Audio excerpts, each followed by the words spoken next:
The training piece of this. Again, Tech 3, all the way up to achieving C-Tech, there is an education component to the advancement. It's not just hours. Each of those courses has a predetermined credit. When you are registering for classes or looking for classes to take, that credit value will be clearly displayed in the course description. So it's 100% transparent. You know exactly what you're signing up for when you see the classes that are being offered. The classes are going to be offered on a rotation, so everybody can keep advancing through that wants to be able to advance through. It's not mandatory to take classes unless you want to, you know, if you don't want to progress and you're happy where you're at, what level you're at, you can stay there. But if you want to progress through the program, it is, you're going to have to take some education. You know, there's a quote that I like to use all the time that says, change is not mandatory, but survival isn't either. So, you know, you don't necessarily have to change and you don't have to earn credits, but at some point you're not gonna, you won't progress through the program. So how do I register, or how do I find some of these, the information on these courses? So I'm gonna click on the trade school link here, or the JATC website link here. And if you're not already signed up on our trade school web services portal, I strongly suggest you do. That's where all of your training information is going to be, all the good information that you're going to need for your advancement, your training history, all of that is found through that web services portal. So if you're not already signed up, you can go to the JATC website, the Continuing Education tab. The second one down is create a trade school account. If you click on that, scroll through these instructions, there's some instructions on how to create your account, all that good information there. If you already have an account, you don't have to bother with this piece. You can just go right to the registration tab. When you click on that, it takes you directly to the login page for trade school. So the MEJATC's trade school page. You log into your account, it lands you right on the My Account tab where it's got all your information. You click the Class Schedule tab, and that is where you will see, and for whatever reason, it's really zoomed in here. So this is where you'll see all the various classes and seminars that are offered at the JATC.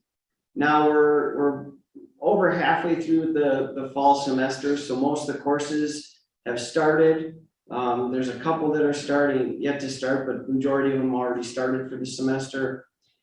For sound and communication, there's a couple of different ways you can sort the courses out.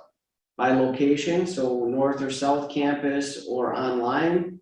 The month, if you're only available in November, you can click on November and it'll bring up only those courses. Or you can also sort it by course credit. So if you want to take sound and communication courses, if you click on that tab, it'll only bring up the classes that are good for sound and communication credit. So if you look here, there's two that have not started yet. There's a blueprint and drawing reading and then a fire stopping course. Register for those classes, you click on the view, it goes through and it tells you all the different information, provided material, required material, what you need to bring to class.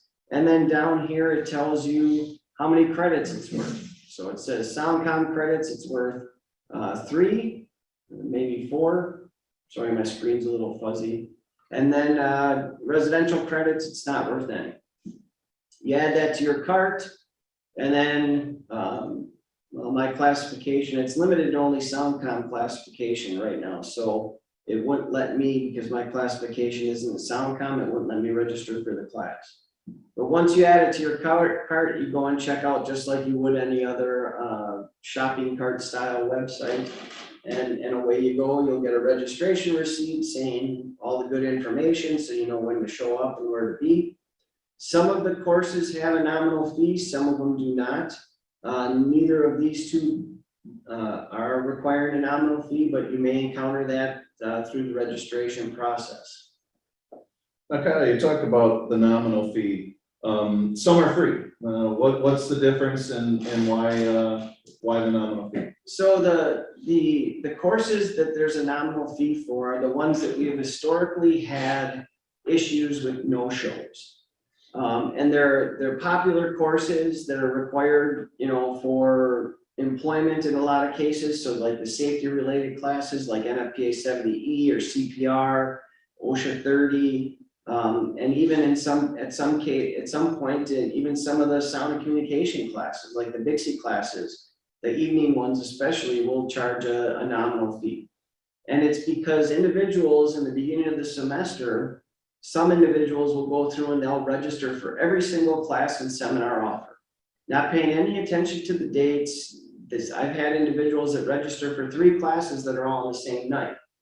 And they just look at it and say, okay, now I'm registered. Now throughout the semester, I'll just pick and choose what I want to go to.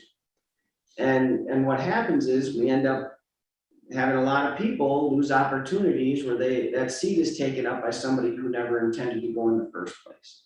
So we had to come up with a solution, and so far, this nominal fee has worked. It's a $20 or $25 nominal fee, depending on the class.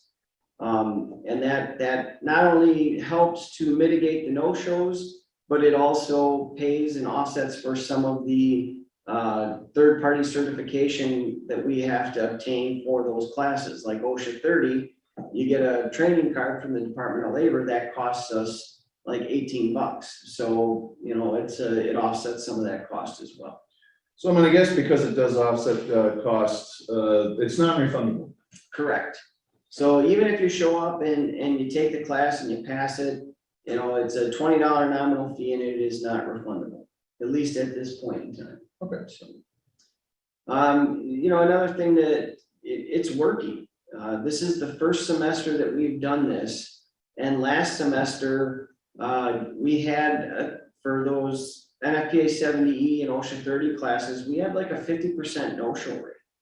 This semester, the NFPA 70E class that I just started last night, I checked the attendance and 28 out of 30 people showed up. And the 2 that didn't show were working second or third shift, and they overslept and missed the start of the class. And they emailed and were very apologetic and wanted to know what they could do to potentially make it up and all that good stuff. So it's working. It's helping to mitigate the issue. And the people that need the class, that want to get out to work and truly want to be there, are able to take it then instead of the individuals that are not. So here's a list of all the courses that the SoundCom training subcommittee identified, and the main committee had gone through and approved as well, that are required as part of your training program.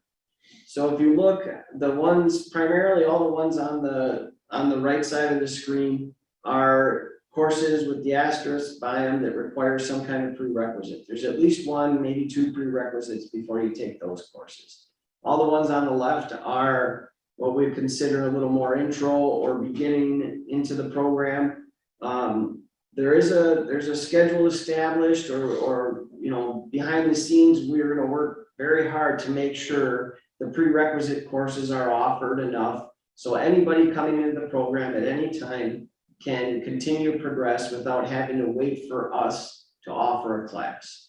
You know, that's part of having a full-time instructor. In addition to that, we've got a few part-time instructors that help us out with SoundCom training program classes and Dixie classes as well. So there'll be a healthy offering every semester to keep individuals going through the program.